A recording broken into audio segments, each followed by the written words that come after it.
এই যে ভিসি মাসুদ তার পদত্যাগের জন্য কুয়েটের সাধারণ শিক্ষার্থীরা আন্দোলন করছে। গত পরশুদিন থেকে আপনারা জানেন আমাদের প্রায় ৩২ জন ভাই তারা হচ্ছে অনশনে বসেছে, যাদের মধ্যে ৫ জনের অবস্থা খুবই খারাপ, তারা বর্তমানে হসপিটালে ভর্তি আছে এবং 2 জনের অবস্থা খুবই মুমূর্ষু অবস্থা, তারা এখন পর্যন্ত হসপিটালে ভর্তি আছে। কিন্তু আমরা দেখতে পাচ্ছি যে আমাদের যে ইন্টারিম সরকার এখন পর্যন্ত এই বিষয়ে কোনো ধরনের সমাধান এখন পর্যন্ত দেয়নি।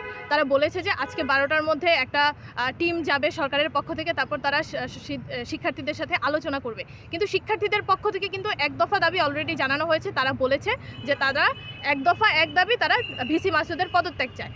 যেহেতু একটা সাধারণ শিক্ষার্থীদের ম্যান্ডেটে তারা হচ্ছে ভিসি মাসুদের পদত্যাগ চায়, সেখানে আসলে আর কোনো আলোচনার সুযোগ আছে বলে আমরা মনে করি না।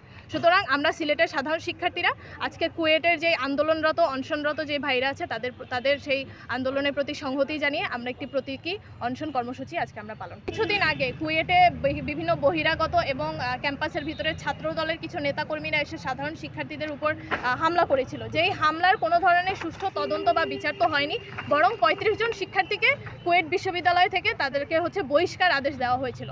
সেটার বিরুদ্ধে কিন্তু সাধারণ শিক্ষার্থীরা সেটার বিরুদ্ধে প্রোটেস্ট করেছে যে কোনো ধরনের সুষ্ঠু বিচার ছাড়া, সুষ্ঠু তদন্ত ছাড়া যারা দোষী তাদেরকে শাস্তির আওতায় না এনে সাধারণ শিক্ষার্থী যারা নিরীহ শিক্ষার্থী তাদেরকে হচ্ছে বহিষ্কার আদেশ দেওয়া হয়েছে।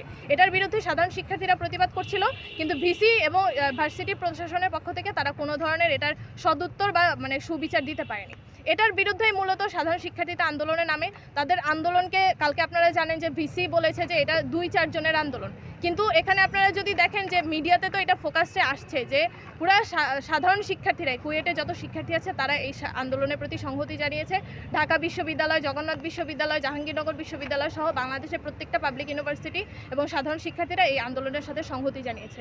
সুতরাং এখানে কুয়েট একা নয়, এখানে কুয়েটের সাথে বাংলাদেশের সাধারণ শিক্ষার্থীরা আছে। আমরা ইন্টারিম সরকারের কাছে দাবি রাখবো যত দ্রুত সম্ভব এই সমস্যার সমাধান করে আমাদের অনশনরত ভাইদের দাবি মেনে নিয়ে আমাদের এই সমস্যাটা সুরাহা করার জন্য। আমরা সকল যারা ছাত্র আছি সিলেটের মধ্যে, আমরা সবাই তাদের পাশে আছি।